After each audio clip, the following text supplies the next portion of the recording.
Americans another day closer to victory. And for all of you out there on or behind the lines, this is your song. I guess I was muted for the beginning of that. So welcome to our daily gun show. We come to you live every day at 7 p.m. Eastern. That's noon, or it's 4 p.m. Pacific. About 90 minutes or so each day. We do 3 gun-related topics, different topics throughout the week, and we run it live on YouTube. We're simulcasting it over at gunchannels.com, and we'll take the audio from it and post that on iTunes as a podcast. We're watching the live comments that are coming in from everybody that watches us live, and we ask the favor of everyone watching us live, as well as the people that might listen to us or watch us in the future, to leave us some feedback on whatever platform it is you might be watching on. If you're on Gun Channels, like and subscribe to our channel over there. If you're on YouTube, like and subscribe to the channel there. Give us the thumbs up or the hearts. Same thing with iTunes. It lets us know where the people are listening. It also helps to get our shows recommended to more people, and that seems to be working. We are getting more people. We had a bunch of people waiting for us to start up today, so we appreciate that. Sorry for the delay. And let's see, we have 5 hosts. We don't know where Smeggy is. We may have lost Smeggy due to foot explosion or a toe explosion. Probably what we're going to find out. But we got Bob jumping in, normally from Canada, right now on the tour of the U.S. in Tucson. Thanks for jumping in. Glad to be here. Then we got Daniel jumping in from Illinois. Thanks for joining. Glad to be here. Z is here early. He got fired from his other 9-to-5 job, so literally being a beach bum out on Maui. Thanks for joining. Yo! And I'm also down here in Tucson. So let's see. Today we're starting episode... where's the episode number? We're 304. It's Thursday, so we'll be talking about gun stuff. Today it's range toys.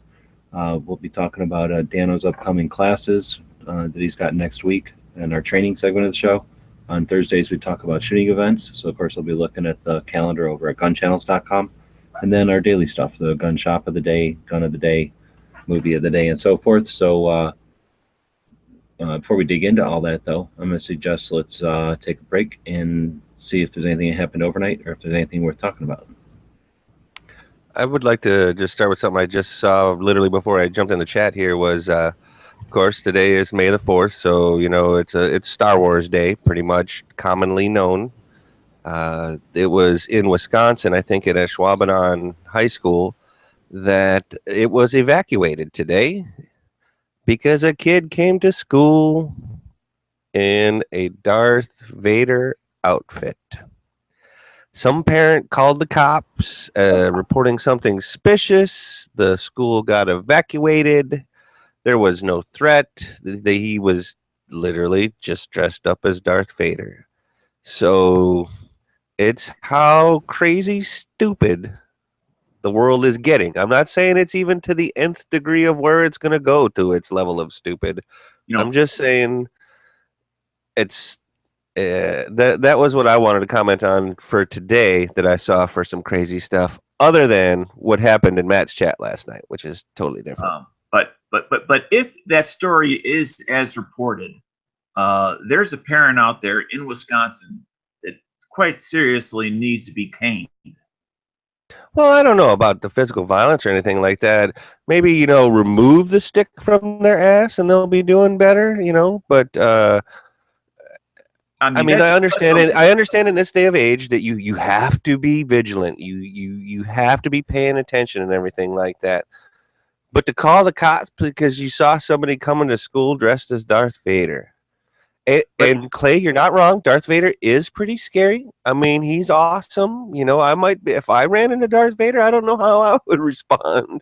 But I would also know trying to shoot Darth Vader is not going to work. So. But there's a world of difference between, you know, being vigilant and being hypersensitive. Well, you know, it goes the same thing with helicopter parenting or something like that, where, so, you know, who knows? Again, maybe they don't have a sense of humor. Maybe they never saw Star Wars. So here, the end result of it was they ended up going back to class and everything like that. But the thing that I didn't like at the end of it is how they said is, Oh, he's not getting expelled, but he is going to be held responsible. The kid in the freaking Star Wars outfit. So I don't know, man. I'd bum me out actually, a lot. Well, then I think we have to take the principal. If the principal is the one responsible for bringing the kid in for punishment, in for that caning. Yeah, we don't get to cane people, Dano. I don't know if you knew that. Well, it's an old school thing, but I know. We don't live in Singapore. We can't cane somebody for chewing gum or spitting on the sidewalk. So They clean streets, don't they? they really do, actually. But if anybody doesn't want to talk about Star Wars, I say we mention how interesting Matt's chat was yesterday, because I tell you what, that was pretty interesting. Yeah, it was.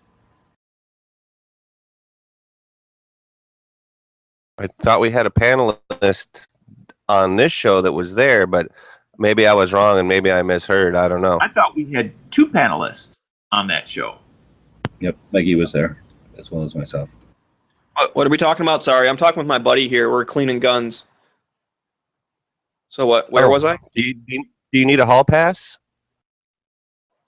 I don't know what that means. We were talking about the show last night that Matt had. Oh yeah, I thought that was a pretty good show. It was nice having only a few people in, so that not everyone was talking over each other. And honestly, those people seemed kind of reasonable. Now maybe they dialed down their opinions so they wouldn't get yelled at or something, but I appreciate any gun owner, really. And yeah, we argued about politics stuff, but I thought it was a good show. Interesting to see the other side a little bit. Well, and they seemed a lot less commie. They just seemed slightly, you know how it is when you're young and you're an idealist, right? And you're proud about fighting the man, so to speak. So to me, that's where they seemed like they were at. They didn't seem overtly communist, so to speak, right? Or to me, anyway, they did. No, I did not get a chance to listen to the whole thing, so that's on me. So if I missed that part, I apologize. Their major position is that there's some sort of a class situation in this country, and that the higher the wealth you have, the higher level class you're in, and therefore you're stepping on the throats of the people that are poor in the lower classes, and somehow the people that are rich are capitalizing on stealing money from the poor and keeping that's the part I don't agree with. That's the part where, that I don't know what that is pretty communist. If you're going to use class struggle. Well, I missed the exact part that you're talking about, but I did hear them mention, because they were definitely against, like, it's basically the rich people's fault. I did hear that little thread kind of weave through their line of thought more than a few places. I just didn't realize that they went to the degree that you just described it, though, G. The other side, and I don't know if that was necessarily said, one of the problems they have is they don't put out their positions or their agendas or nothing. They just offered this one conversation, really, without bullet points or any kind of reference, like something to point to with something written down on it. So one of their other positions, I guess, is thing at the class struggle, and then the concept that you need to empower the individuals with arms to resist fascists.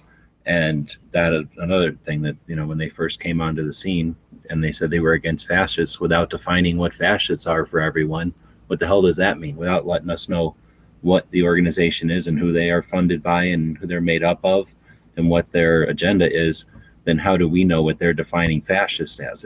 Are we the fascists, right?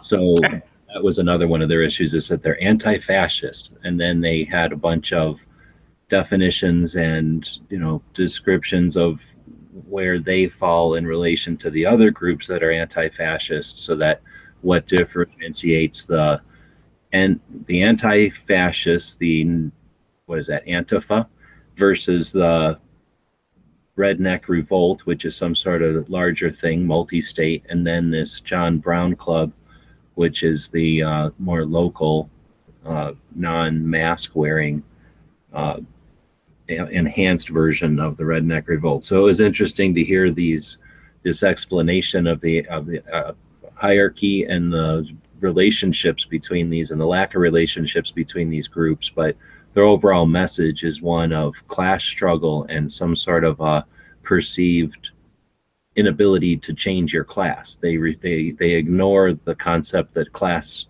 is just a snapshot, and it's not a caste system like they have in India, where you do not get. You can never rise above that. You can never rise above your state. I don't even know if you can marry out of your station, so to speak.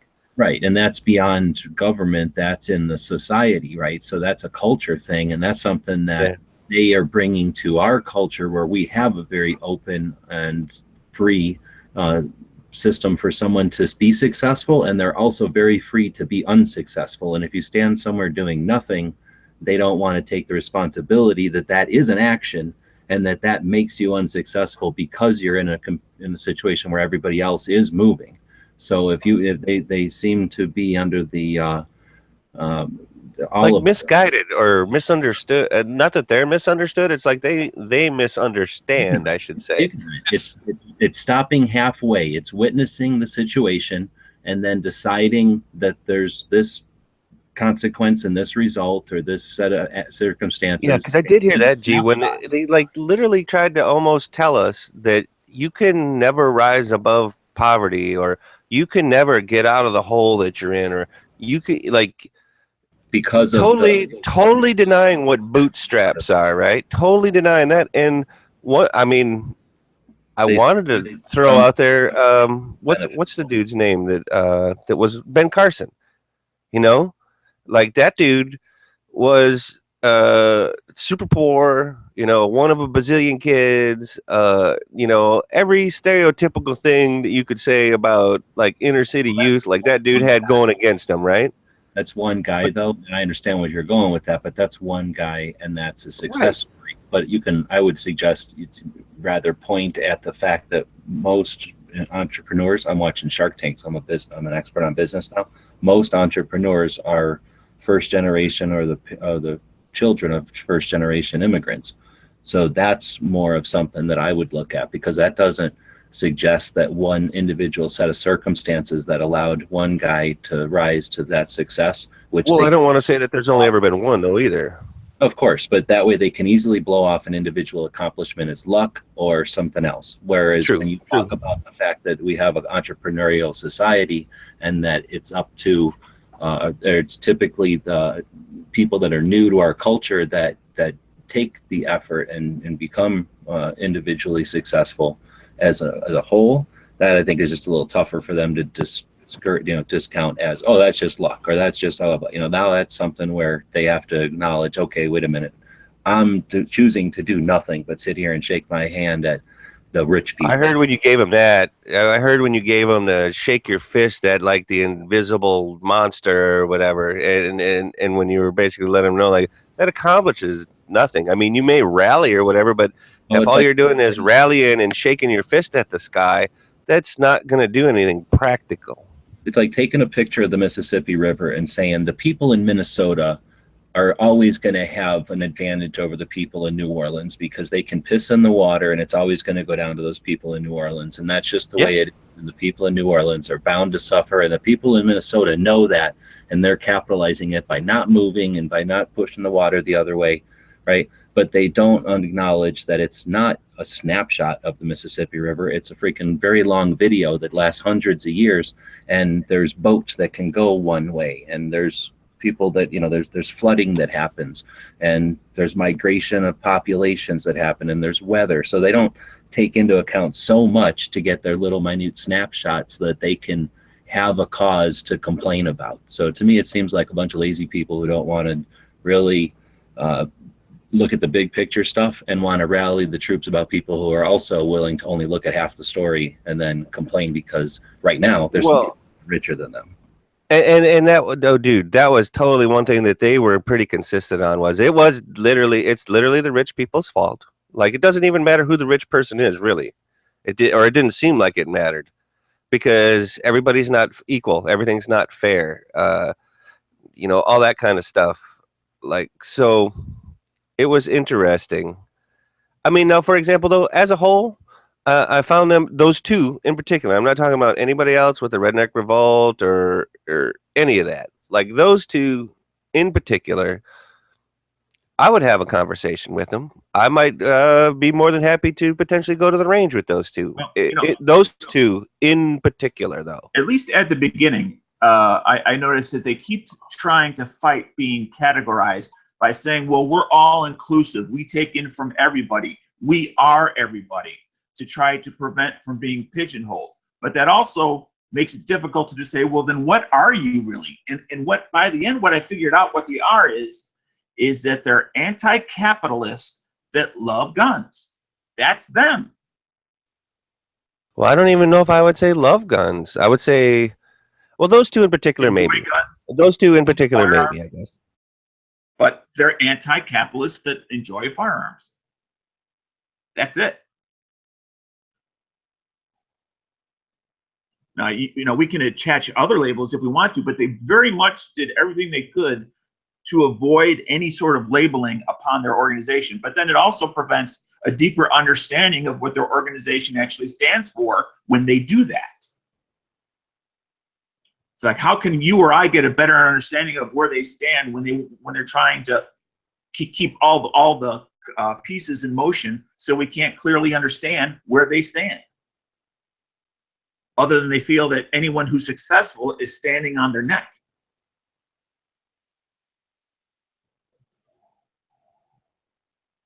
So that's what I got out of it. Well, and as far as the conversation that I was able to hear, I think that the panel should be commended on both sides, because like nobody like started doing like personal attacks. Nobody got rude, so to speak, you know. And I mean, whether it needed to or not, that I can't say, because I thought it worked out pretty good. Nobody really jumped down anybody's throat. Now, there was a couple of times when people responded to something that was said in a timely manner, and you know, tried to point out whether it was hypocrisy or how it's impractical and things like that. And I think that they may have taken some of it. I don't think they took anything, you know, personal, which I also thought was good. There's some skepticism as to whether or not they actually are funded by an anti like Bloomberg, and they were just playing the role of grassroots. Anyone? Well, yeah, I did hear them say that, no, I work, and that's how it's funded, is, you know, all this, that, and the other thing. And who's to say that their little thing not being a part of the, or whatever part it is of the other things, you know, you might be right, G. On some level, maybe the other two are funded and their little thing really isn't. They're just kind of like, you know, the second or third cousin, so to speak, that doesn't even get table scraps. I don't know.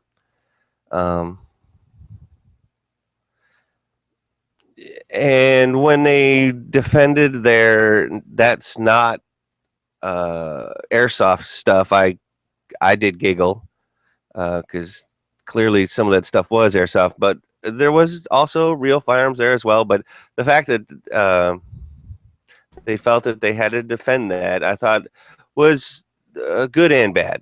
And then when they talked about lemon, I thought that was good too, because pretty much everybody was in agreement that nobody likes lemon.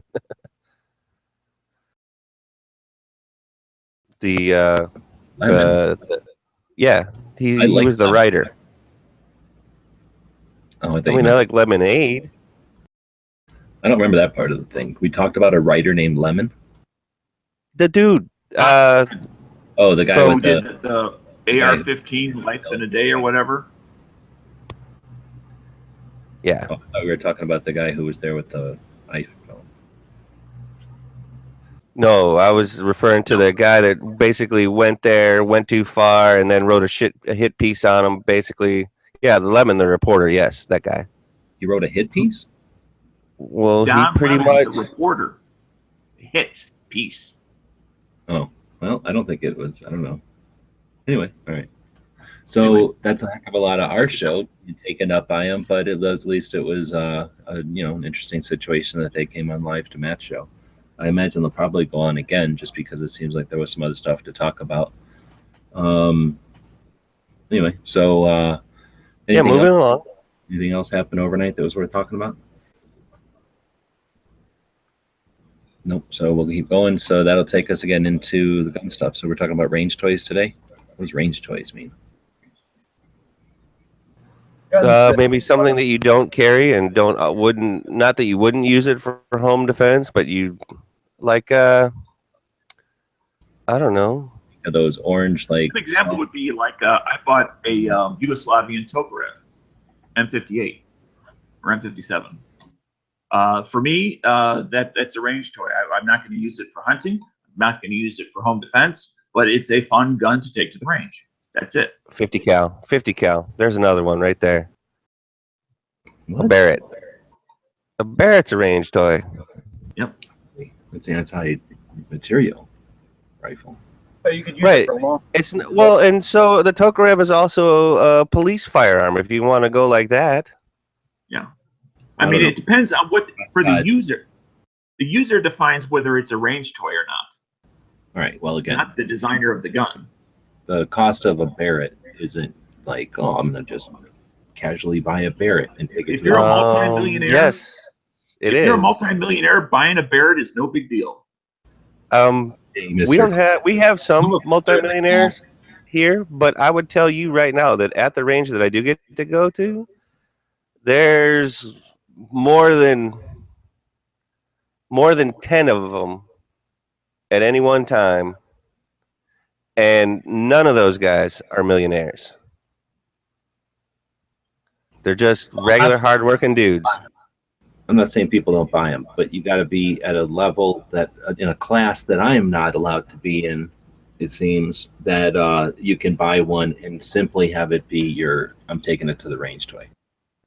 Most people I know who bought them, it's their, when shit hits the fan, I've got a 50 for me and my family in my neighborhood, and then they might take it to the range, but they didn't buy it to go, well, this is a gun that I might occasionally use, but if I might not. Well, how is that any different than somebody who buys a toy boat? One guy may have a dinghy, another guy may have a multi-million-dollar yacht.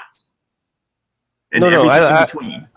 would rather take it the way G was going of, Because okay, we're so not maybe millionaires, and this show isn't for millionaires, and the 99% of people watching the show ain't millionaires. So I don't think we're talking to a bunch of people who casually spend what, 6 or 9 Well, grand. no, but that runs the gambit from one extreme to from the most expensive extreme to the least expensive extreme. I don't agree with you that that's a range toy. That's all I'm saying. We're talking about Okay. a very expensive gun that people ain't going to buy and then maybe not even bring it to the range. Usually you buy a Barrett because that's your thing, and you shoot your Barrett a lot. Well, a range toy is not defined by price. It's defined by the user's intent. Yeah, exactly. The use of it, right? Who's Right, going to buy not a the Barrett price and of it. really bring it to the range ever? Like, oh, it's just my range toy. I don't even bring it every time. see, I mean, and it could be the examples an that NA pistol. That could be a range toy for one guy, and it could be self-defense for another guy. The difference, maybe. Okay, you can get a Camaro and put some fancy tires in it, and now, like on the weekends, you take it out to a road that people don't use very often, or maybe where the kids race. And every once in a while, you race, or you just peel out, right? That's your Camaro that you peel out on the weekends. And then there's the guy that buys the Camaro, turns it into whatever that's called, where they have to take it on a trailer to the racetrack, and every weekend you're out there, you know, tweaking on it and buying new parts and getting sponsors so that you can race every weekend because that's your passion. That ain't a weekend ride for that guy. It's not a hobby. That's that guy's like prosumer hobby or whatever. So I'm saying most people that are spending that kind of money on a Barrett, they don't just forget to bring it sometimes because it's just a range toy. It's like their main gun. They shoot that thing a lot, or at least when they do, they really get into it. So when I think of range toy, I think of like, I don't know. Well, if we're talking just guns, I thought we were talking literally toys, but if we're talking just guns, like a little 22 that you don't shoot very much, or like a 38 you got a great deal on, or like you're saying, a Milsurp gun that if you forget to bring it, you don't really care because it's just a range toy. That's why I don't put a Barrett into that. But My buddy just picked up a range toy today. my brother has a $85,000 toy sitting in his garage. I mean, there are people that buy very expensive toys. what happened to you today, Schmegs? Sure, wait till I put a frickin' pizza roll in my mouth. But He's like, oh, we're having my buddy got a range toy. It's a Mark III 2245. Just a nice little plinker pistol, something to play with at the range. Nice. He was choosing between that and a Henry Survivor rifle. We'll So see people have now. to make the decision earlier. Nice.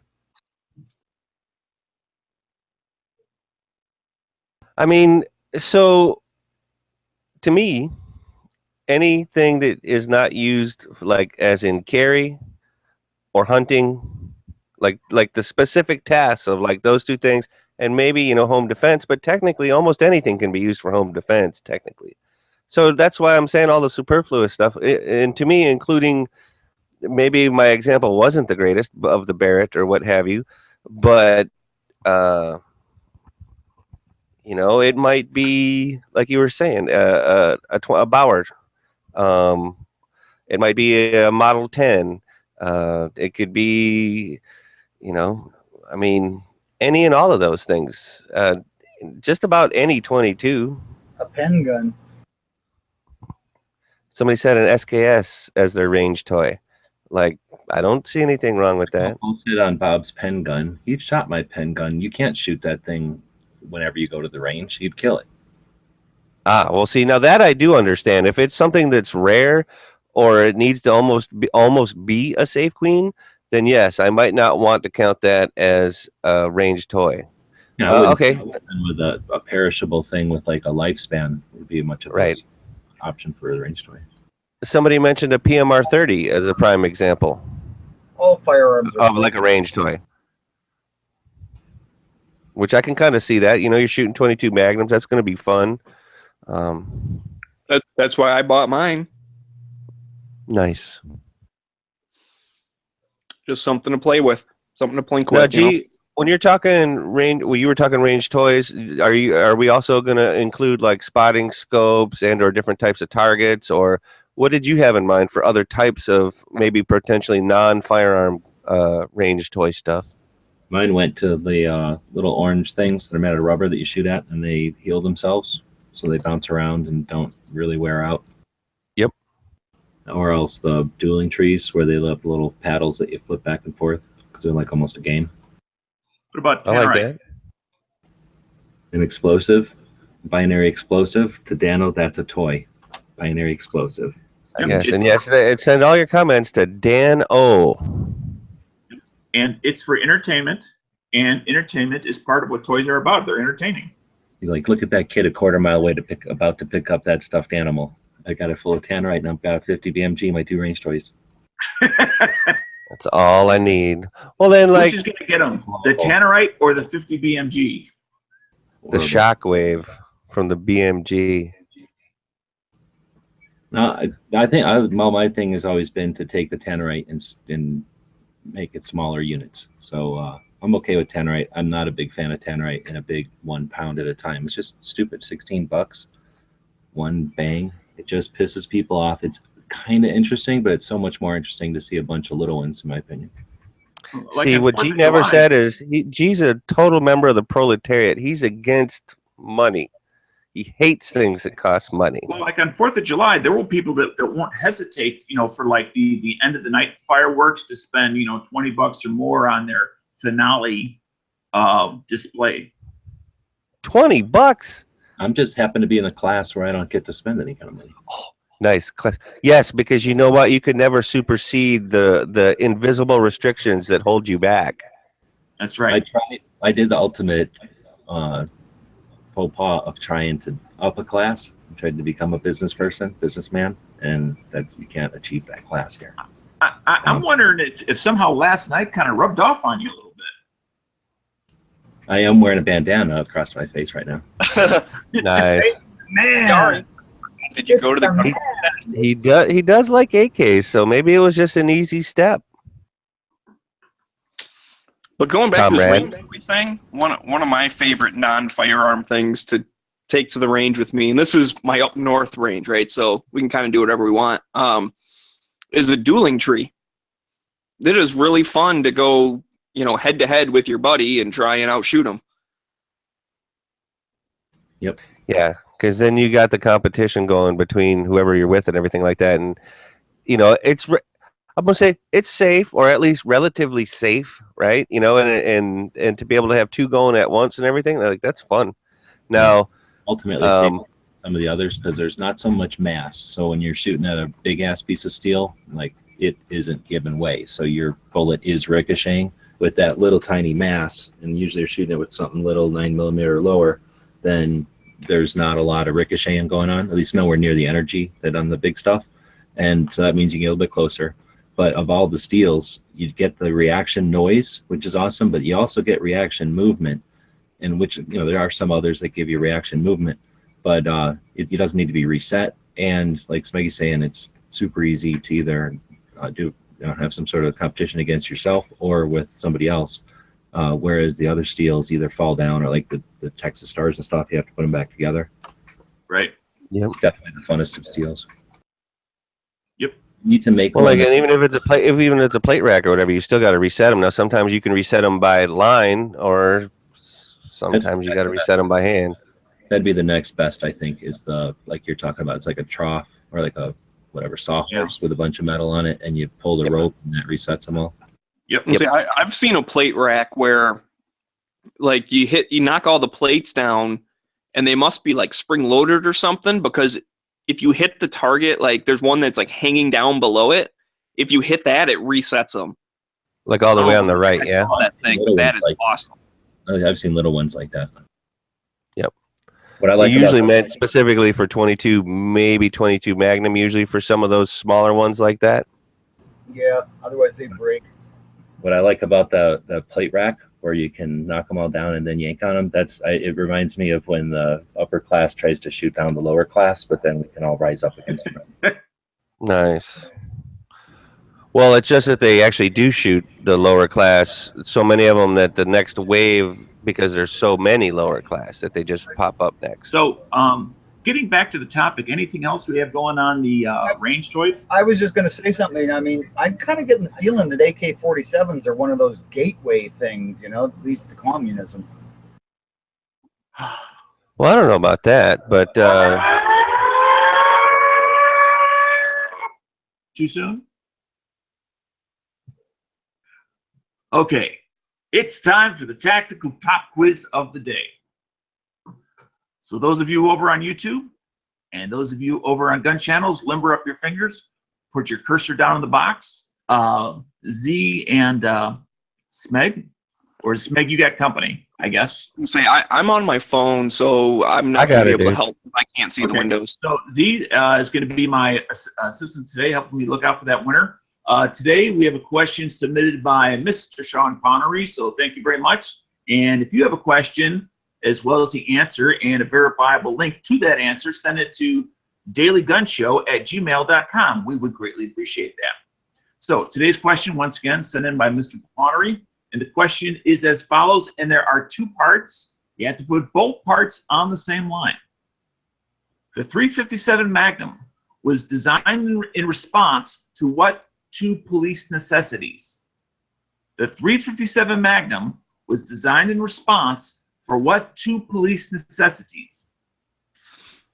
Has to be Yankee approved and something else. coffee and donuts, dude. What are you talking about, man? Coffee and donuts. No, I heard they called up Yankee and they said, "Hey, what should we get?" And then he said, "This is what you should invent." Well, they should have asked Bob, because Bob was around then. Yankee wasn't. Well, that's a good trivia question. When was 357 invented? I don't know that answer. Back in the day, back before either of us were born.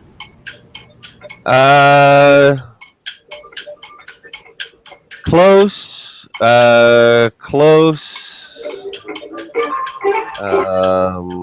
Close.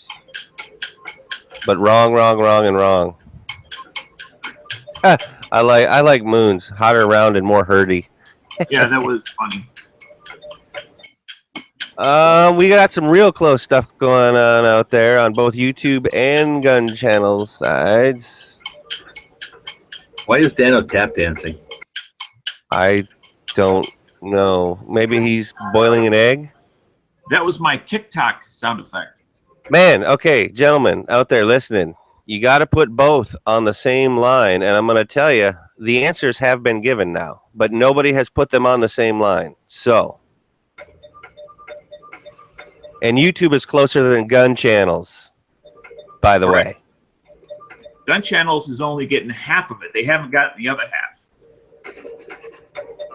And YouTube has named both.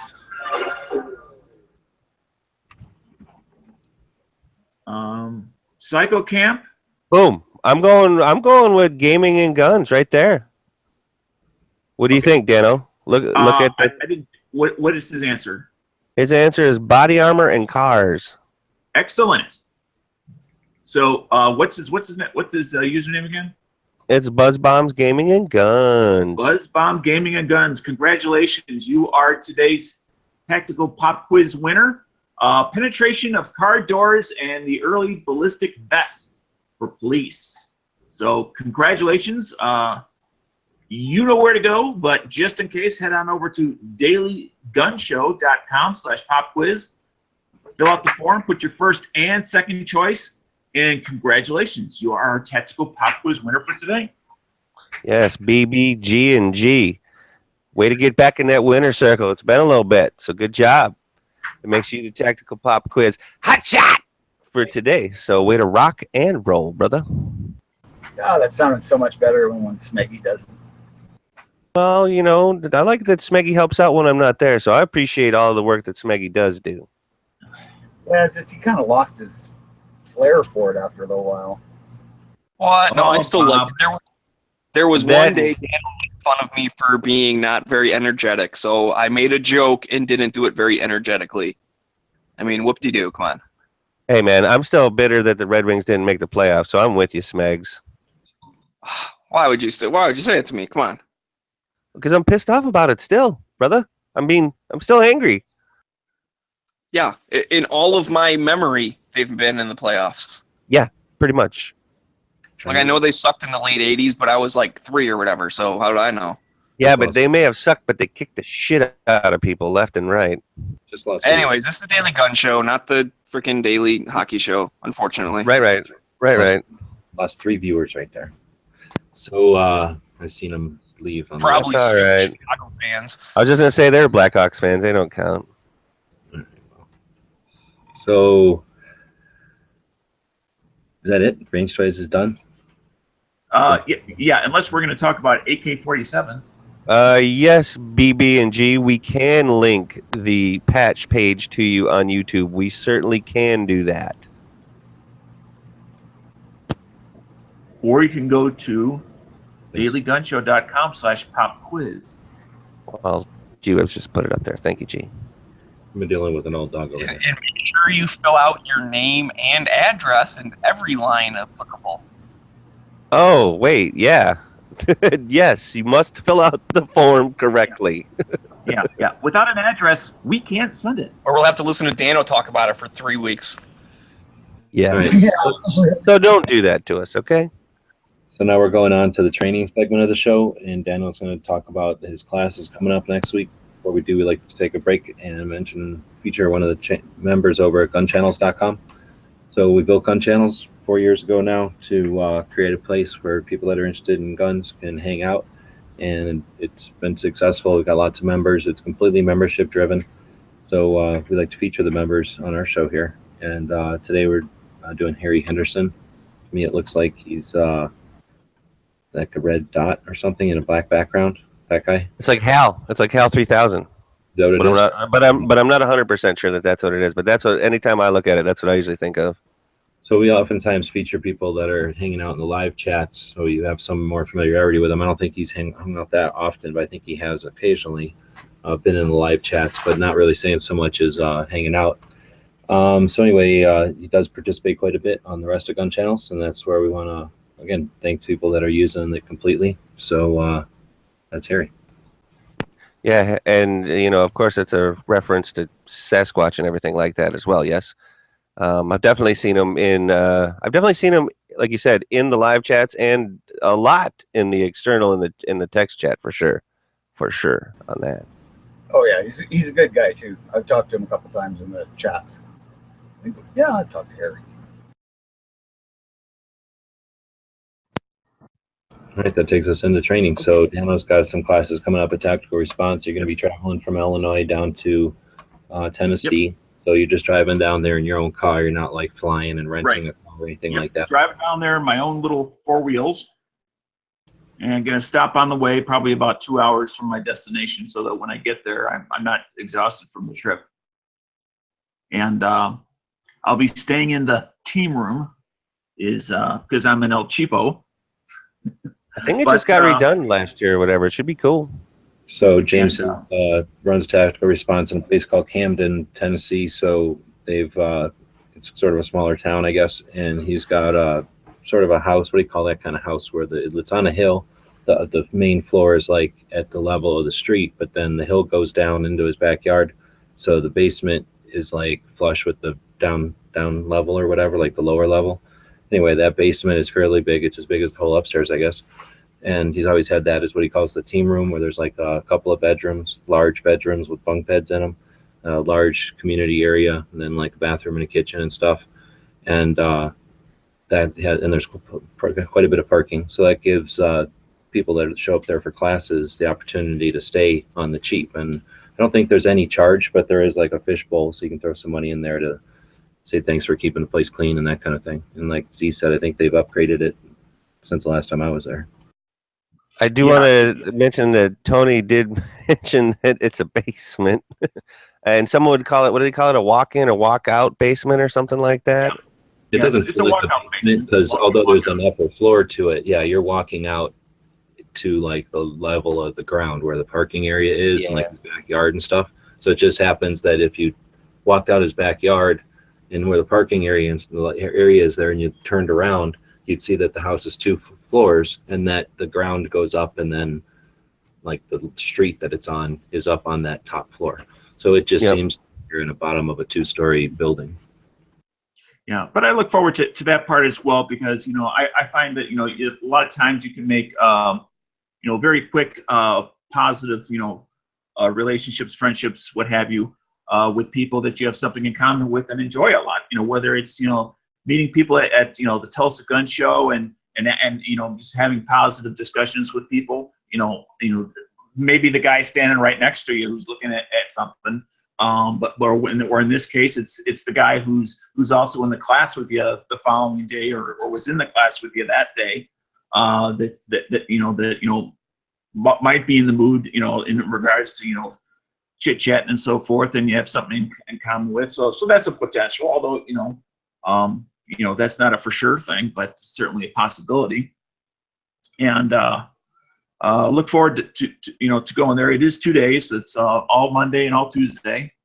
I get there Sunday, so I'll be leaving Wednesday morning sometime. Not sure exactly when. But you start by going to the tactical response office. That's where you meet in the morning. But then you go from there to the actual range and where they have the classroom sessions as well. And it's a combination. I actually opened the page here, trying to find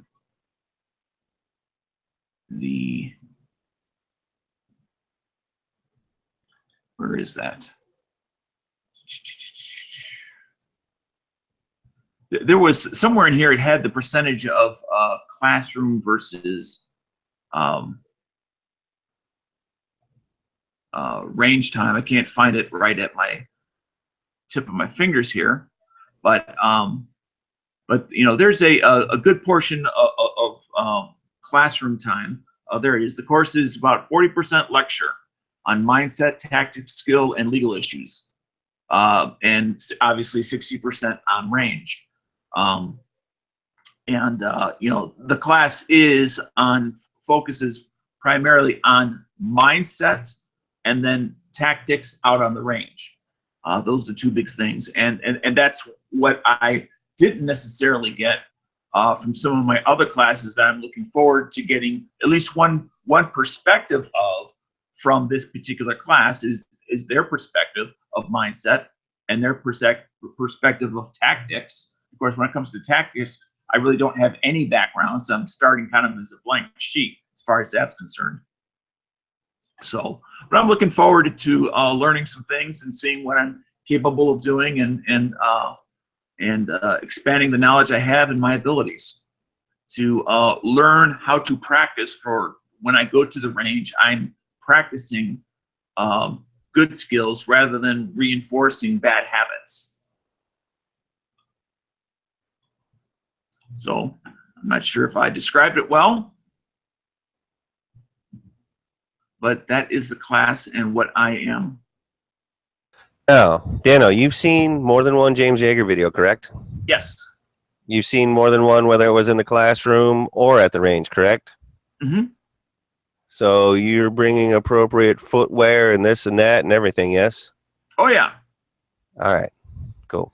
Yeah, there's a complete checklist of stuff. I wasn't going to drill it through everybody, but all sorts of stuff that they have, is a bare minimum. You're supposed to, to bring along, like, eye protection, hearing protection, sturdy gun belt, magazine pouch, rain gear, hat, sunblock, knee pads, drinking water, bug spray, pen and paper, something to clean your guns with, spare gun, 1,000 rounds of quality ammunition. Make sure you bring a lunch, fighting, what they call a fighting pistol, meaning not something that you would put in your pocket, something that's meant to fight with, not necessarily a little Derringer as an example. That would not be something to bring to this class, where an M&P would be fine, a Glock would be fine, a CZ75 would be fine.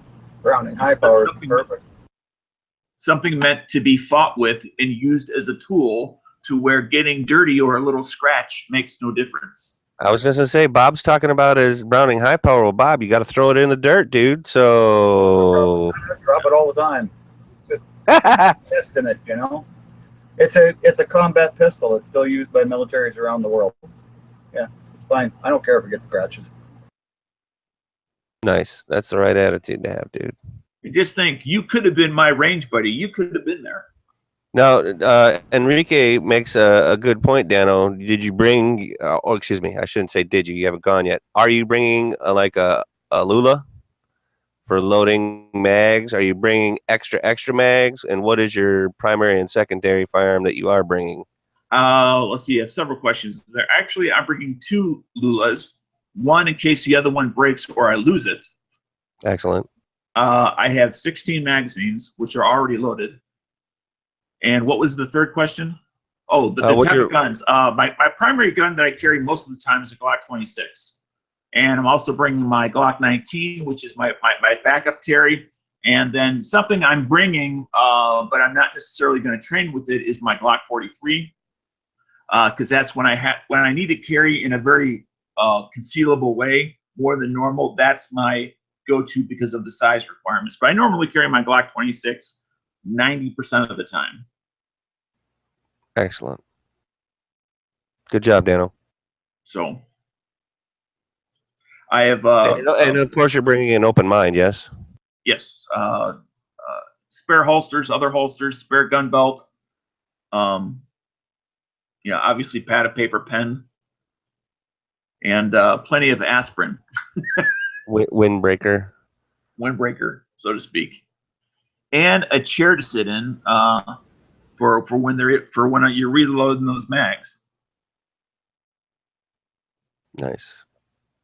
I think that's a real good idea. So, yeah, it sounds like you got it sorted out there, Dano. You got like a cooler or something? Yep. With drinks and food. Yep, I bought a case of water the other day, and I got those little blue. You freeze them and they keep the stuff not ice cold, but they keep it from getting hot, basically. Yep. I mean, if I can find a place that I can get a bag of ice, I'll get that. Sandy's out there, and he has a question about backup ear protection. And I was just going to say that's an excellent question on backup ear protection, eye protection, all that. I assume, but yes, I have electronic hearing protection, but I also have an additional set of traditional earplugs where you roll them up between your fingers and insert them by pulling your ear back to get the best position to get it inside the actual ear canal. But as well as extra battery for my hearing protection.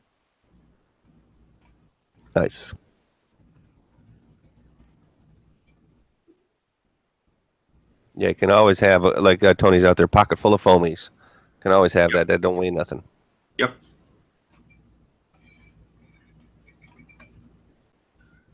All right. Well, is that enough? Did you have anything else to talk about your class? Did you have any other questions for anybody since you're about to be heading out? Well,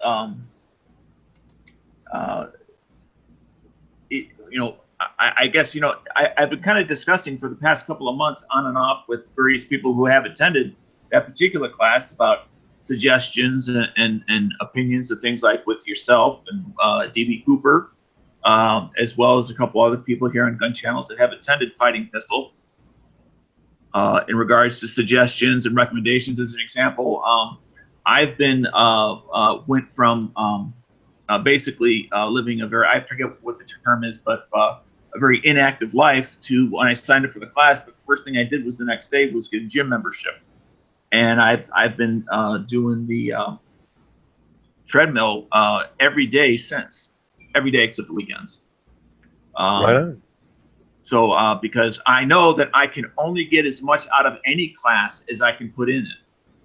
And if I'm run out of gas at 1 PM and the class goes till 5, that means there's 3 hours I'm going to miss out on learning. And that learning may be required to continue with the class. So I know I am the weakest link, and I want to make sure that my physical ability does not get in the way of a learning opportunity that I'm spending a lot of money to make happen. It's not just the price of the class. It's the cost of getting there, the cost of getting home, things you have to buy, the time invested. There's a lot more than just the cost of the class. Colt 97Z was asking, did they give you a list or like a syllabus type of thing? There is a on tacticalresponse.com website. If you click on the training and then Fighting Pistol, it will give you a equipment list of what you should bring, as well as links to go find it if you need to buy it. Nice. No, that's good. And there's also links over there if you want they have a video that they put online, which is a tour of the training room, or the team room, excuse me.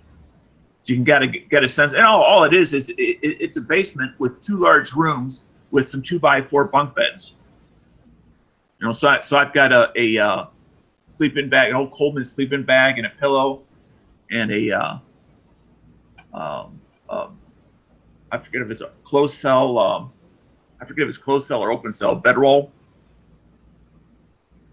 Are you bringing your Aladdin pajamas? No, I got sweatpants. Because I don't assume that there may be some chick there. I don't know, and even then, who wants to be strolling around all in your underwear?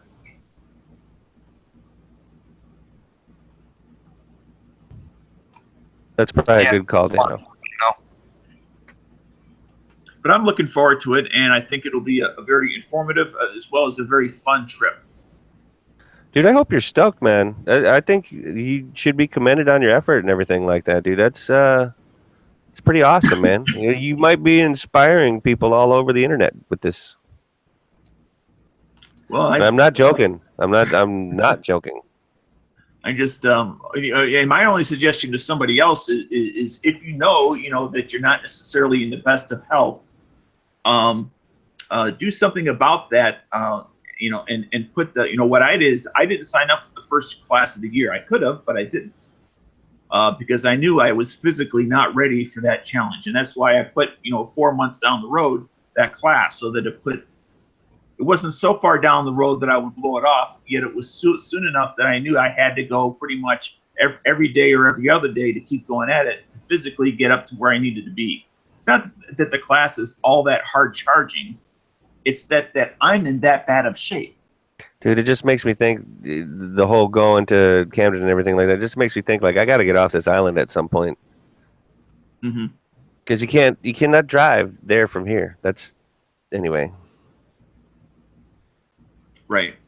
So anyway, as of right now, unless anybody else has a question or if you have a tip, feel free to mail it to dailygunshow@gmail.com. Still be here tomorrow. I'll be leaving Saturday morning. That'll be my first leg. I'll get about 85% of the drive done on Saturday, and then show up there on Sunday. Nice. So, what do we got next? I guess that could take us into the calendar of events, so we can start talking about that. But before we do, we usually try to take a little time each week to talk about the patch panel, place where we send people when they have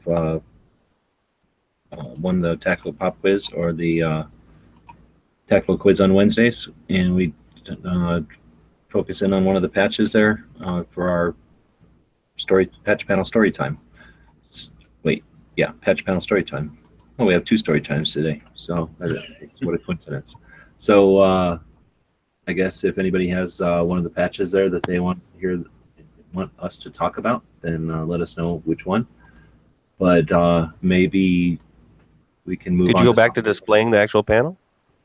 I will, once I'm done looking at things again and then figuring out where it is. And then I was going to say, let's move on to, I don't know, gun shop of the day. Sure.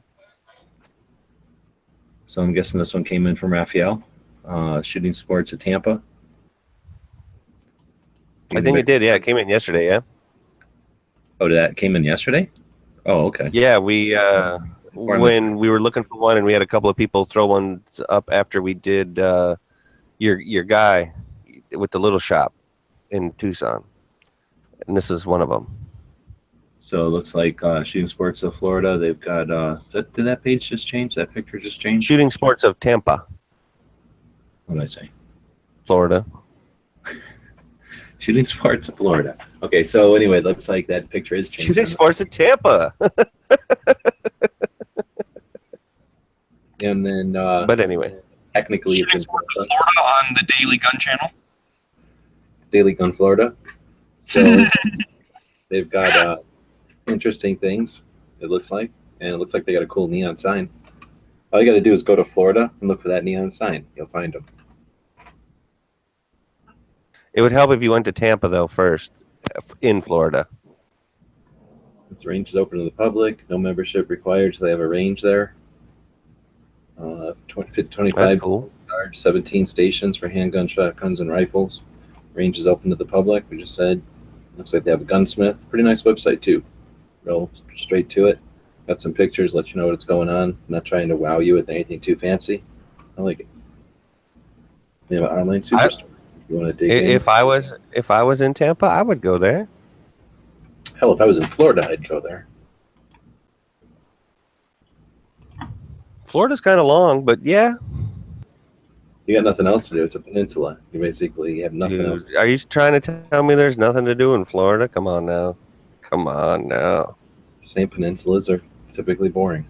Dude, there's fishing, diving, snorkeling, boating. Now, all of that. You do remember that Michigan is a peninsula. Yeah. It's made You up could of do all nothing. those same things that I just said there. Just as it's colder. It's made up of nothing but peninsulae. There's 3 of them. That is relatively true. All right. Well, I don't know much more about it. Is Raphael out there saying something? He says picnic tables and coffee machines. It looks like Dano might just keep going. Once he's gone to tactical response, he's going to have a thirst for training. And Yeah. he said that they have training programs. So he's going to go down there, live at the Oh, look at all these chairs, Dano. And that area back there with a computer. You A could do the show right from there. A chair and a coffee machine? Yeah, Dano's there. So And this is technically he did say- Dano from now on. What'd you say? Yeah, he did say a picnic table. Hey, boo-boo. All right, so every day we try to feature a gun shop, and that was with the help of Raphael, listener from Gun Channels. We appreciate that. He's also saying they got very nice people and training. So That helps. that's one of the reasons we started doing the show on a daily basis, so that every single day we could feature a gun shop. So Raphael sent us, actually he just typed in the name of a gun shop in the website address, into the chat yesterday while we were asking people to, the same way we're doing now, asking people to participate in that aspect of the show. So if you got something that you'd like to share, do that. And you can always email us at dailygunshow@gmail.com. And we're happy to spread the word about good gun shops. And I actually do have a question for the audience, kind of going back to the training thing, is what I've done in the past, like for lunches that have been what I'll call not temperature sensitive lunches to bring, is I've always done like peanut butter and jelly sandwiches, because it really doesn't matter if they get kind of warm or kind of cold. Wait a minute. Are you talking about just fine. Are you talking about for visiting a gun shop? No, for if you're going to be out at a range all day and you don't have And you're not access. diabetic, correct? Oh, we're going backwards a couple. I thought you meant like when you visit a gun shop, you like to bring a peanut butter and jelly sandwich. Because I would. Well, because of the picnic table. You got what's in the picnic biscuit? You just make themselves comfortable. Like, is there any fresher coffee? And then starts eating a peanut butter and jelly sandwich. Nice. I like what Caleb said, which I don't really believe it, but he says he brings turkey legs to the range. Yeah, he just puts shorts over them. So Right. if you're going to be at a range all day, what I would your not eat peanut suggested- butter and jelly. No. for the audience, what would your suggested lunch be if you had no access to leaving the range for lunch? What would you bring? All right. Trail so- mix and beef jerky. And send that to dailygunshow@gmail.com. Subject, Dano's lunch. So I think nuts and fruits are the best way to go, and then beef, some kind of jerky. Buffalo jerky is better. And then I don't think a peanut butter sandwich is the way to go for many reasons. One, I can't stand eating them. I think they're disgusting. But that's all sloppy and goopy, and you're in an environment where there's nothing comfortable. You're not sitting at a picnic table or nothing. You're eating at the back of your car. So there's not places to set it down or whatever, and it's nothing but opportunity to get filthy, right? So I'd want to eat something like a nut where you're just picking it up out of the container and eating it, and not there's no way for it to pick up hair or dirt. Or Well, no, I hold the plastic bag. I don't pull it out of the bag with my hand. oh, well, I guess I don't eat those things, so I don't know. But to me, it seems like Yeah. very sloppy, wet food to be eaten at a outdoor event that's got lead, puffing around and. Oh yeah, Dano.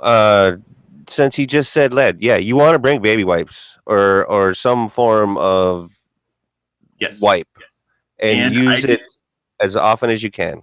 I have a travel set that I got at Walmart in my range bag.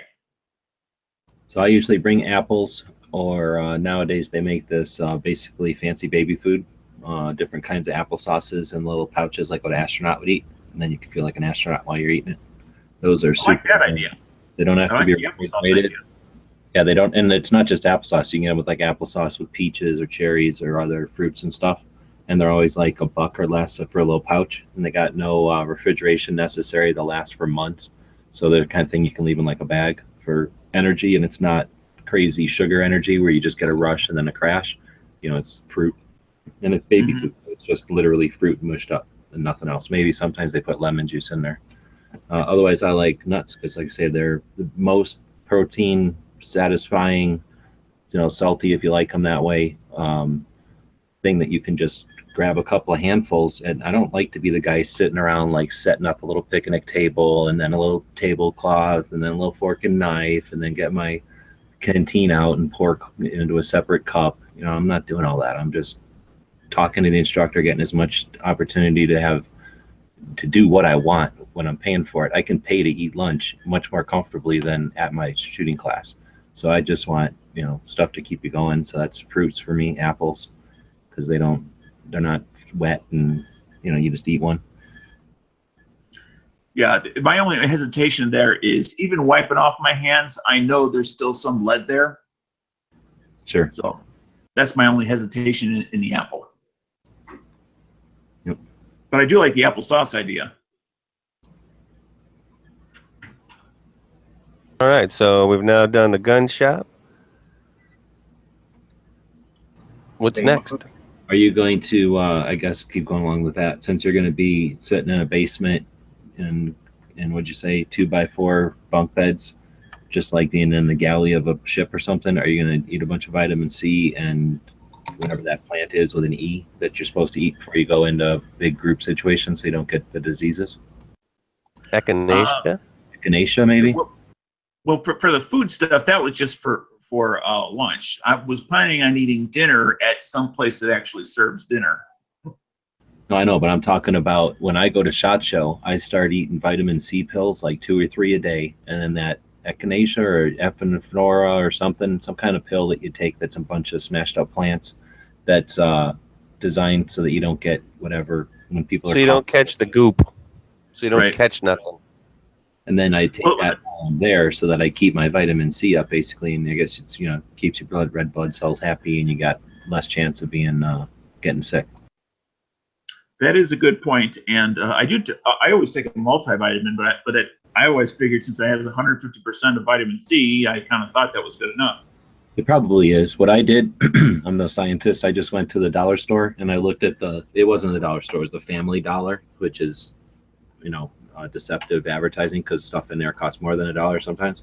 But anyway, I looked at they make stuff that's made for that, like to resist the flu or whatever, or the cold preventative. Like Airborne is one of them. That's one of them, yeah. So I looked at those, and the first thing I noticed was like their first ingredient was like sugar, and then they listed their other ingredients. So then I just looked at the rest of the rack at the dollar store, and like the first 2 ingredients were vitamin C, like a lot of it, and then whatever that epinephrine or something or other was, and I just bought a bottle of that stuff just by itself and a bottle of C by itself. Well, if it says ephedrine on it, no, don't take that. If it says echinacea on it, yes, take that. It's probably that. Well, whatever it was, that's all I'm saying. That's all I did is I just looked at the 2. I looked at a couple of the don't get sick type of pills, and they were sugar and these 2 ingredients, and then I just bought the 2 ingredients.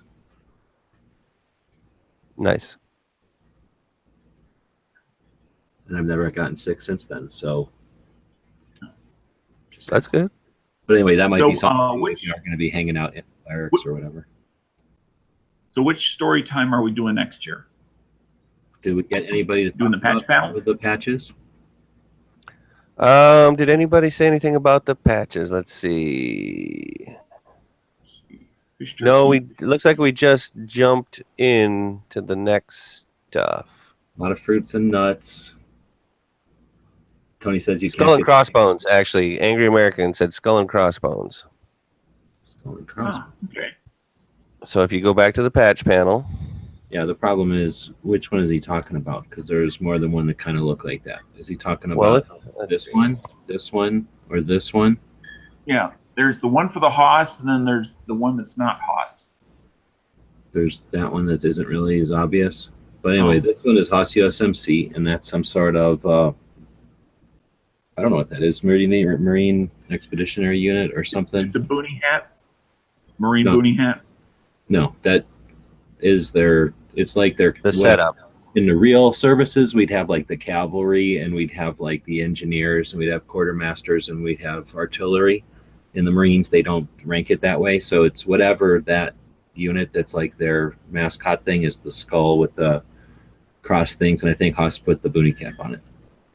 But otherwise, and he changed one of the M16s to a shotgun or something. Or maybe it was already. But anyway, he said he basically altered the, not individual unit, but like the branches or whatever you call layers of the Marines, like their thing. And I think it was Marine Expeditionary Unit, whatever they call that. Oh, damn. Really? I don't know. Hell so anyway, yeah, dude. And he modified it a little bit for him. That's a patch. We did those a few years back, so he'd have patches to hand out at SHOT Show. That was a crowdsourcing thing. These are mil-spec monkeys, so I don't know what this one's supposed to be. Probably some sort of gear head type of thing, because it's 2 wrenches and like a gear made into a skull. Oh, yeah. And then I don't know what the deal is with this little monkey thing, but it's sort of like a monkey crossbones. But these are both from mil-spec monkey. I met him at SHOT Show, and we basically traded a bunch of patches. So he seemed like an all right guy. Oh, yeah. He's definitely a cool guy. So is that the one that... He said either. Angry responded back when you were talking about it. He said either. Okay, so that's a little bit of the patch panel story. And let's see, the everyday civilian one got taken, I know, just recently. So that one won't be there anymore. And nice. I forget what else, but I noticed that one got taken. And I've been told that we got some coming in the mail. So eventually this patch or the panel will get a little bit bigger when a bunch of stuff comes from NRA and stuff. That's So awesome. That's story time. So what do we go to next? We've got the movie of the day. I switched it. Well, Oh, I saw that. we want to do the other story time? You got to leave? Then let's do the other story time. Okay. This happened. What do you guys? I want to say it like 3 years ago. Come on. No, We gotta- no. Okay, so the story time for today, kids, Yeah, so we is do a store gun channel number. time. So every week Yeah. we try to do, and it just happens to fall on the same day. But each week we've been adding these like backstories to some of the stuff that's been going on. And this week it falls on a Thursday, the same as our patch panel one, but it's kind of random. Anyway, this one, today's gun channel story time is Dano is going to sit in this chair over here by the fireplace, and everybody can go grab their hot chocolate, and he's going to tell us about store number. What's your store number? Yes. What's your store number? That's kind of the inside things. It's something that happened. I'm going to estimate around 3 years ago in a lobby chat. I'm not sure if it was on Gun Channels or before. I can't quite remember exactly. I think it was at the beginning of Gun Channels. It was gun channels, yeah. Okay. Yep. And we had a member that worked at a big box sporting goods store. And he was not happy with the job, the business, his coworkers, management at all. And he was bitching and moaning about how much his job sucked and just how terrible the place was, and he couldn't stand it. Hold Okay? on. So we were going through all of that. It wasn't like he Excuse kept me. bringing the conversation back to that. You're making it almost sound like this guy had no other aspects to his personality except to bitch about it. It's just that he had mentioned it a couple of times, probably when we were just having conversations about jobs. Yeah. I haven't gotten to that part. I'm just doing the setup at this point. Look, Well, yeah, almost but he did not constantly bitch about the job. That's what G's trying to say, is he did not constantly bitch he was about just it, a but regular guy minding his business, and he didn't happen to like appreciate his job all that much. Right. Now, Yes. and then the conversation went on to other things. Okay. And then we got into a discussion about ammunition. And I was told at a local store about how it was against the law for them to, this is what I was told, that they could not repurchase ammunition or buy back ammunition. And so this same guy who was, again, complaining about his job just, 10 minutes prior to that, started telling a story about how he had a customer come into his store, and he told the customer that that was not indeed true, and in fact he could get his money back because he had bought, I want to say it was like 380 instead of 9mm or something like that, by mistake, and wanted to switch it for the other one. And of course, the store policy is no. But the law says, yeah, you can do that if you want to do that in the state that he was in.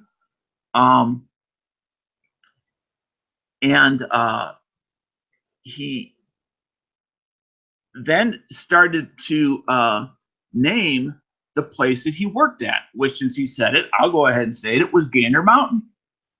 Is the store that this guy worked at. And of course, he had been berating it in the previous conversation before we started talking about the legalities of about buying back or returning ammunition. So he was telling us the story about how you could do it at Gander Mountain, and don't let them fool you that they can't do it, that it's not legal. They really can. You just have to push the point. And he had already said he works at Gander Mountain. And my first session, jokingly, as I thought, was, and what's your store number? And then he told what his store number was, but someone out in the audience, as we found out a day later, was listening to that, reported it to his boss, and he got fired as a result. So Yeah, what's your everything. store number might have more consequences than you think. You Yeah. ended it quickly there after all that setup, but it was like, you go, what's your store number? And then did you even say that you did it as a joke? That they were talking about all kinds of other things, and then you go, what's your store number? Yes. In a way that you might go, what's your social security number? Like when somebody goes, oh, I just got hacked. It looks like my bank account got hacked. And you go, oh, okay, I can help you with that. What's your social security number? And everyone would chuckle because it's obviously like Prank. it's obviously like just a thing to say. Yeah. It's not even like you expected any kind of response other than ha ha ha. So you just had been saying like, oh, what's the store number? Knowing the guy would have never said it or anything. And then he said like 142. And then but then the conversation kept going. Like it wasn't like dun dun dun and then boom and there was a big pause and then you could hear a dial tone and somebody Well, and here's the thing, like Dano didn't really get the guy fired. I mean, the person that called in on him is the guy that got him fired. Oh no, not he got Dano. himself fired. He got himself fired. True. And then he went to the internet and said about it. And then he told somebody who obviously was kidding around, too much info. And then he didn't know how to talk his way out of it in real life when they actually got fired. Because who the hell is going to end up getting fired if you didn't do anything? Well, and he did come back to Gun Channels and jump in a chat or two after that. I mean, he was around for a little while after that as well. Yeah, but when he said that store number, you could hear a pin drop. Everybody stopped talking when he said. Yeah, it was like, did you really just do that? Is that the real number? You know, all of those things. Like, man, I hope you were joking. I hope you were joking. I hope that's not the number, dude. Yeah, like that's why you don't put your phone number on the internet. You know. For those of us in the chat, we have this little icon that comes up that says live, and we're like talking to the world and everything we say. So if I live at 123 Maple Street. That better not be exactly where I live. Otherwise, I've just outed myself. And that's exactly what the guy did. Oh, you were outed. And I immediately said, I was just joking. I didn't expect you to actually say it. And then he said, oh, don't worry about it. It doesn't mean anything. Well, until the next day. Well, and here's the deal. The dude was young, right? The dude was young and may have not experienced some of the things that happen to people in real life when other people are more interested in ruining your day. Because let's be real. Who calls Gander Mountain and talks about, do you want to say the kid's name or no? Oh, we can leave. Anyway. We'll leave it off. Okay. So, you know, I mean, it takes a certain type of person that wants to be that tattletale, that narc that does that. You know what I mean? Because let's be honest, the conversation that we had at any point in any of the chats that kid was in, it did not elevate or decline Gander Mountain stock prices or sales. Would you agree with that? Like, it had no bearing on, it didn't hurt Gander Mountain at all. I don't agree, because from what I understand, a lot of the highest class of individuals, which means the most wealthy, listen to gun channels. So they're moving and shaking what they decide. Wrong, G-Webs. You said earlier that no millionaires listen to guns channels. Exactly. That's why we shouldn't talk about Barrett's. You said that today, dude. I never said that. You definitely took that out of context. I said no that. way.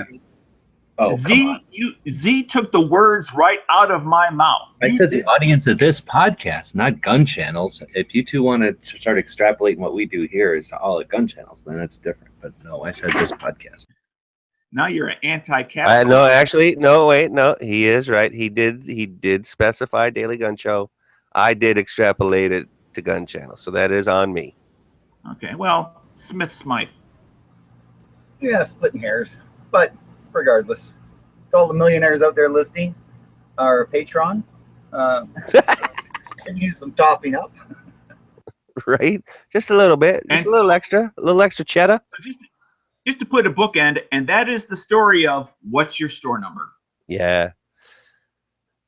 So, gun channels members out there, just remember, it's forever. Yeah, if somebody asks your store number, just say 42.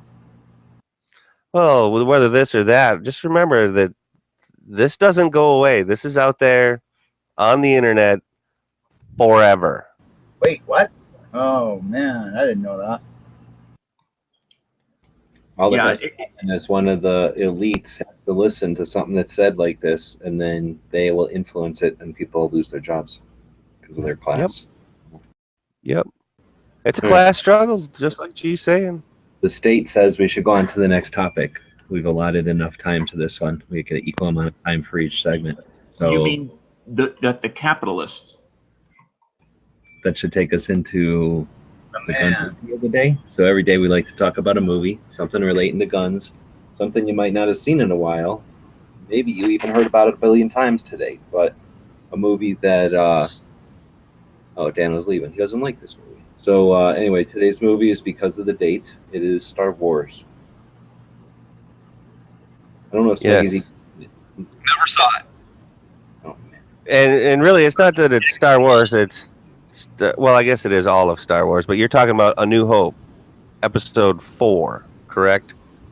I don't know. I don't know how much a nerd we want to be. It's May the 4th be with you, so I don't know if we have to just talk about one of them. There's a whole bunch of them and other stuff at this point. Oh. Wasn't the original movie called Star Wars? Yes. A New Hope. No, it was called Star Wars until they started adding new movies. I only know it as Star Wars. No, the crawl says Star Wars Episode 4, A New Hope, and then the rest of the crawl goes across the screen. Oh, I don't remember. I saw it in the theater when it came out, but Yeah, it's me a shitty too. movie. It's a Bob. shitty movie. Bob, I would so punch you in the face right now if I could. And I don't even mean jokingly. Like, I would probably it would have been a reaction involuntary. I would probably have just broken your nose. But that's beside the point. It's an idiotic movie. It's like magical bowl movie. Whatever. So that obviously shows Bob's like he's desperate to just alienate himself and Just be to very rile up the world. has to be spiteful about everything. Maybe he's got some bee in his bonnet. Anyway, maybe. great series of movies, influential in lots of ways. But today's May the 4th, and they say in the movie a lot, May the Force. So I don't know. When did you start seeing this? I remember seeing it maybe like 3 or 4 years ago, maybe at the most. Oh, I definitely remember seeing it before 1, 2, and 3 came out. Or right about the time 1 came out, I guess. So that's almost 10 years. That is 10 years. It's probably more than 10 years, actually. So this is 2017. I thought. What? I'm breaking up. Can you repeat that, Smeggy? So episode 1 came out in the 90s, I thought. Like late 90s. No. I Well, don't think so. I'm gonna Google that right now. Yeah, I'm just trying to think back. I thought I was like a kid or something when it came out. That would make it before The Matrix. I just remember from Matt's chats because of the top 10 things that Matrix was 1999.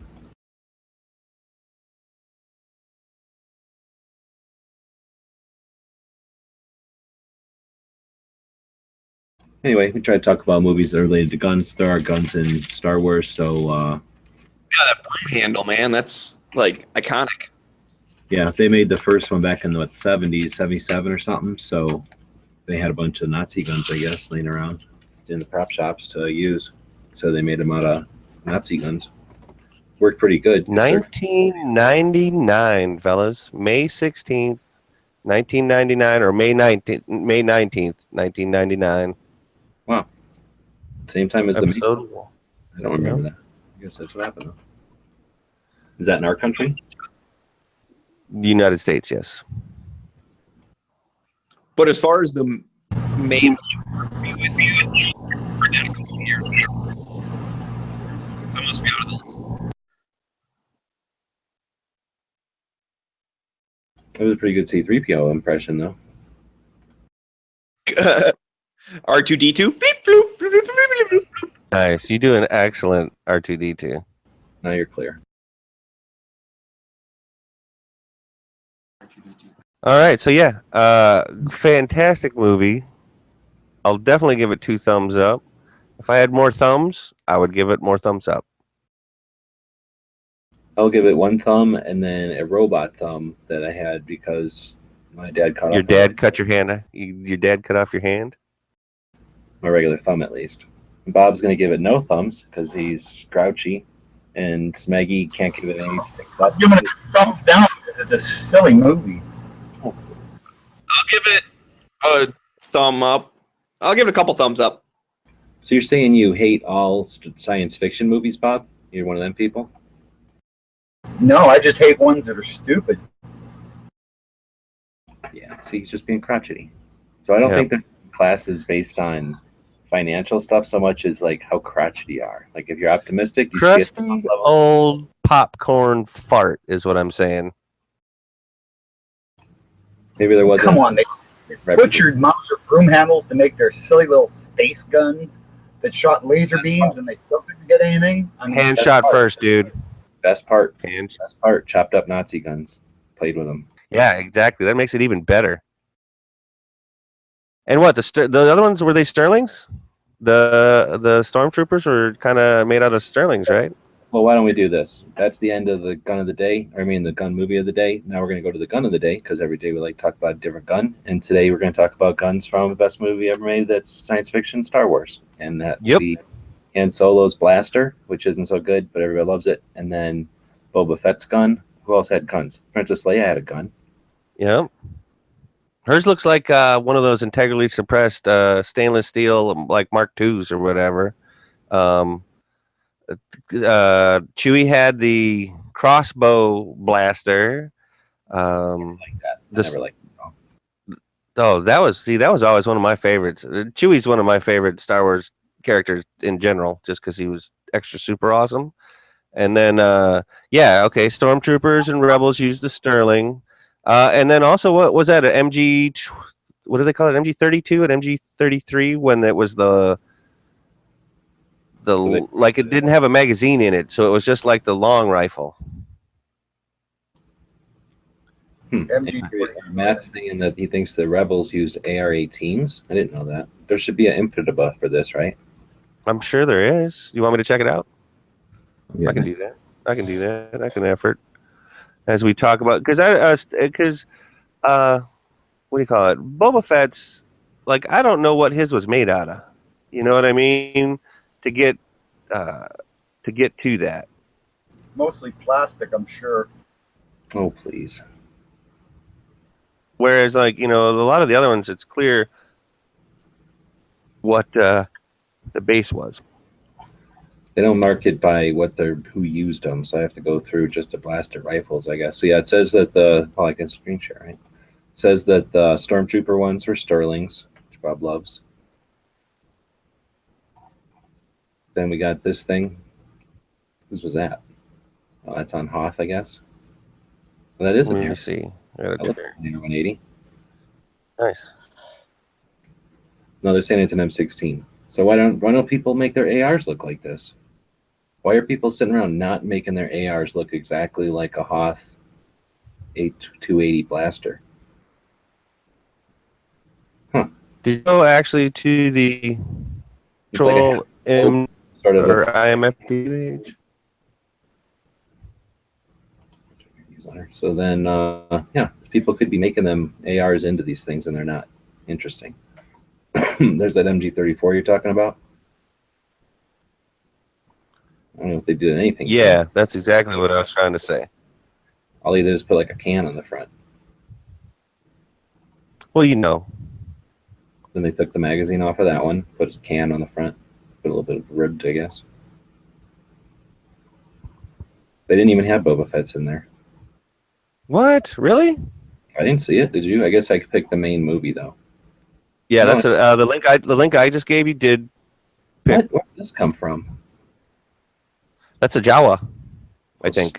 Why are people making this gun? What's wrong with people? Come on, this is a can launcher. This should be the thing.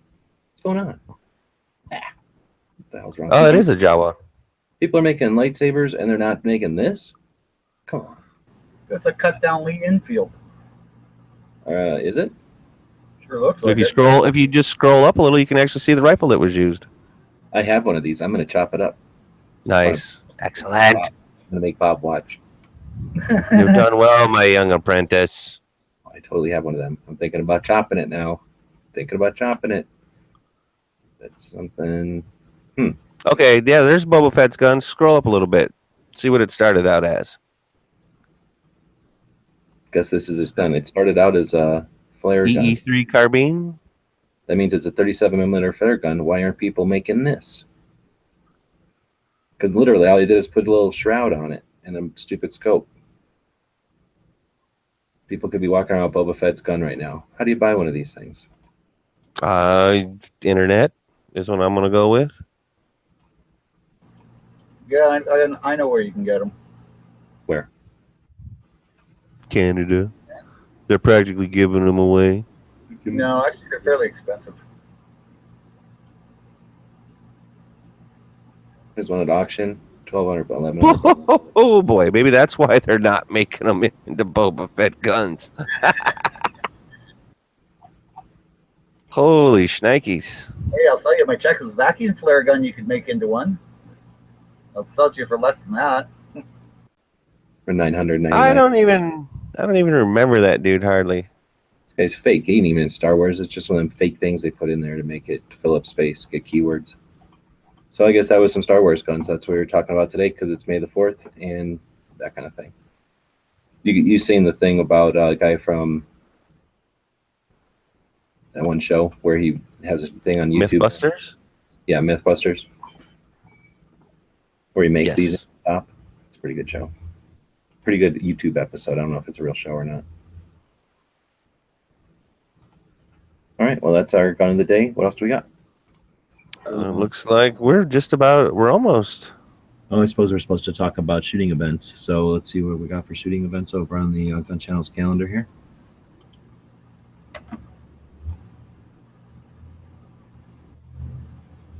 Bombs is saying that people have made the Jawa blaster, so link to it or something. Send us an email because that would be cool. I don't think I've seen one. I guess I could search for it on YouTube.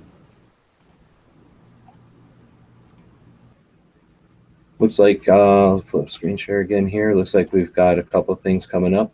We got the Blade Show is the next one coming up in June. See, we did some updates to Gun Channels. Now there's a little preview picture shows up with everything instead of just being the word. Okay, so we got the Blade Show coming up in June. That's also in Atlanta. We got the Outdoor Retailer Show, which is almost like SHOT Show, except for kayaks and hiking boots more than guns. Got Trigger Con. Did you put this one in here, Smeggy? Or Z? I did not. I don't remember who put that one in there. I don't remember what that one is. Then we got the Ohio Cartridge Show. There are some gun shows that are just for cartridge ammunition collectors. And then we got the Trinity Chewer in here, which is the place in New Mexico where they launched they set off the first atomic bomb. These are already in October, so we're talking about pretty far off into the future. Knob Creek, there'll also be the second Big Sandy shoot in there. And then we're already talking about the big gun show in Tulsa in November. So we don't have a lot of stuff in here between June and October. So if you'd like to promote something, or if you're familiar with some kind of shooting event that happens, please put it into the calendar. Since I'm still screen sharing, you just go up to resources, head down to the Firearms calendar. There's a link right there. As a member of Gun Channels, you can create the new event and post whatever event it is. We'll talk about it on Thursdays. But that's so hard. It's so much work. Promoting shooting events is so difficult. Okay, Snowflake. Just want someone to do it already.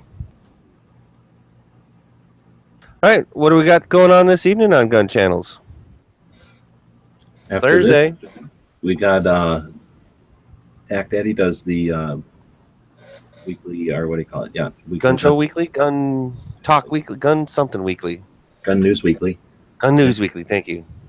There's no Yankee chat tonight, right? He might be doing his solo chat, perhaps. I don't know. Then there'll be Lobby, hopefully. And then tomorrow it'll be Sean's been doing the Good Morning Gun Channels. Then we'll be back here. Or then I'm not sure if Heavy's doing a show this week or not. Probably not. He said, I think when he was on last night's show and they were doing all the what do you call them, plugs at the end, I think he did mention that he was not doing a show this weekend or on tomorrow. That makes sense because he's on the same schedule as Yankee. He's on the same cycle as Yankee. So that means that's not very nice. Come on, I like Heavy B. He's a good guy.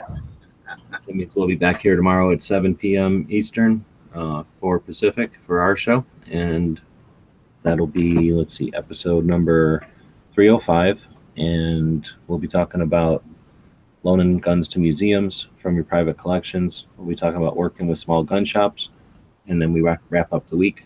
Of course, all of our daily stuff like we did today. forward to it. We'll see you then.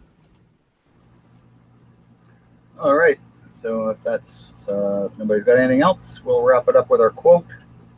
Before that, I just want to remind everybody, please subscribe, like, and share. Helps us get the word out. So today's quote is by George Washington. Firearms stand next in importance to the Constitution itself. They are the American people's liberty teeth and keystone under independence. On those fine words, I'd like to thank everybody for watching and listening, and we'll see you all tomorrow. The guys and gals of gunwebsites.com encourage you to take a CCW class every year, practice at least once a month, and carry every day. Thanks for watching gunwebsites.com.